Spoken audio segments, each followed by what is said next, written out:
This device is taking the sports performance and more specifically the track and field sprint world by surprise. This is the T-Apex, and maybe it looks familiar to you if you watch our videos or are a sports technology nerd like us. If it doesn't, and you have no clue why the sprint world is kind of going crazy for this, let me explain. Take another good look at the T-Apex. Now take a look at the Sprint 2 by 1080 Motion. Does this look similar to you? Well, aside from the red T-Apex logo, these devices look almost identical.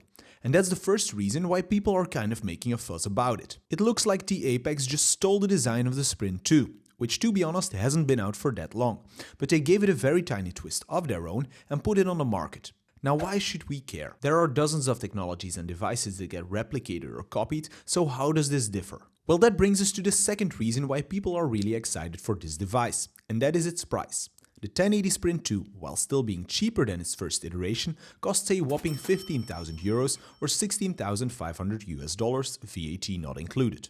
The T-Apex, however, now hold your horses, because this might come as a shock, only costs $4,799 if you buy the standard version. If you want the Overspeed expansion kit, the price increases to $5,189. That is a third of the price of the 1080 Sprint. You could have 3 T-Apexes lined up next to each other and have 3 athletes train and sprint simultaneous for the price of only one 1080 Sprint 2. I must say I couldn't believe it the first time I heard and saw this. And that leaves you wondering, how is this possible? Where are the differences? Because for such a big gap in prices, there must be something going on. But before we go on about those differences, if this video is helpful to you, don't forget to subscribe to the channel if you want to stay up to date on similar content. Now let's start comparing the 1080 Sprint 2 to the T-Apex. We're gonna first start with what you see, the design, because they might almost look identical, but there are still quite a few differences between the two. Dimensions-wise, the T-Apex has a length of 43.9 cm, a height of 35.5 cm, and a width of 32.5 cm.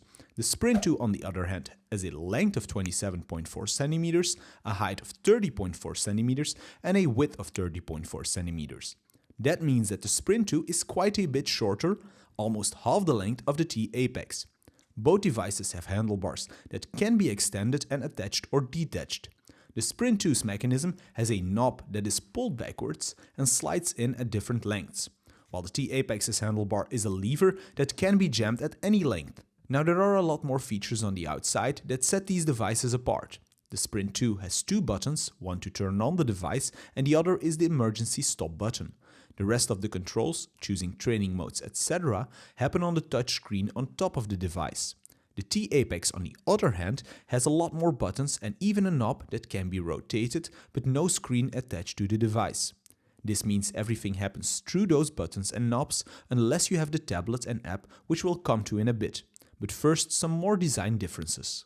The casing of the 1080 Sprint is almost fully covered in metal. Only the sides are a sort of rubbery plastic to protect against bumps, while the T-Apex only has aircraft aluminum alloy on the top part, while the sides are a much more plasticky PPS or polyphenylene sulfide. That's one of the reasons how they probably try to keep the price of the T-Apex lower than its competitor. The rope that will give you the resistance or assistance will, with the T-Apex, come out of the device through a rectangular, coin slot-like hole that is narrowed by what can only be described as 2 brushes that prevent dust from entering the machine. The Sprint 2 has a circle-like horizontal slider that guides the rope to the left and right depending on the run the athlete performs.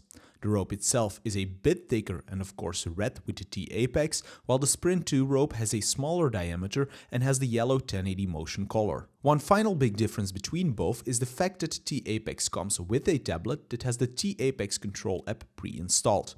The 1080 Sprint 2, on the other hand, has the Control app software as an annual subscription of €750, VAT not included. And that brings me to the next point on which we'll rate both machines: their quality. First, build quality wise, both devices are well built. They work how they're supposed to work. Although we only had about a week of testing and playing around with the T-Apex, the machine itself never failed on us. The machine did get really warm though, so we built a little tent with 2 hurdles to cool it off. The thing that did fail, and with which we had some difficulties, was the Bluetooth connection to the tablet. Especially on those warmer days, the tablet kept on losing connection to the device. This became a bit frustrating because sometimes right before an athlete started his or her run, we'd lose connection and have no data on that specific run. Now, to be honest, that is a bit apart from the build quality itself, because the T-Apex was just functioning as it should. The big differentiator in true build quality is the materials that are used. The Sprint 2 has a bit more premium materials than the T-Apex. I'd like to compare it to headphones, like the Apple AirPod Max and a pair of Bose Quiet Comfort headphones.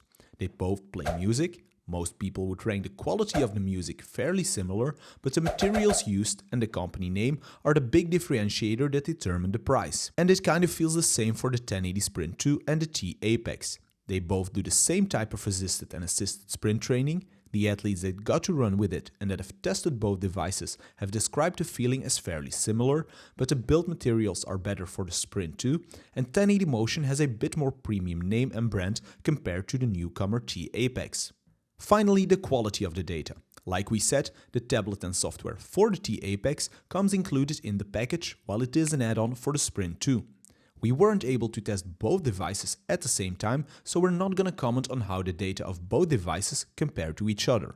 What we can say though is that the data on the T-Apex looks much more like a raw data profile, while the Sprint 2 has, through its on-device screen, a bit more basic interesting data on each run.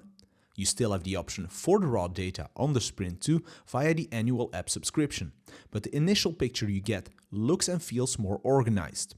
The T-Apex data, although we only had 1 week, felt a bit more overwhelming. It was a real search to find the metrics we wanted to analyze. But this might be a gripe that quickly disappears if we got to work a bit longer with the app. The comments on the T-Apex user interface is something that is also subject to software updates, so depending on when you watch this video, this might have already changed.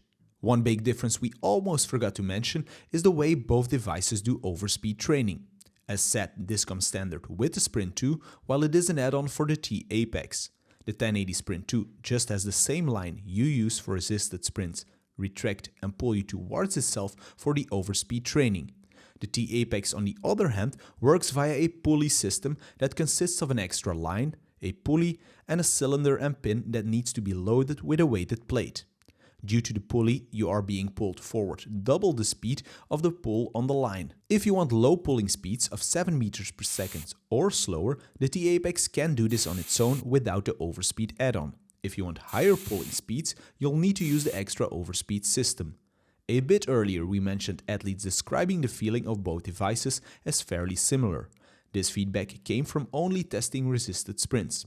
In the week that we were able to test the T-Apex, we weren't able to test the overspeed capabilities, so once we have, we'll let you know in a different video. While both of these machines almost look identical, they do have more than enough things that also set them apart. Which one is better for you depends on your specific needs and the athletes you coach. Let us know in the comments what you'd prefer and why, and like this video if this was helpful, it really means a lot to us.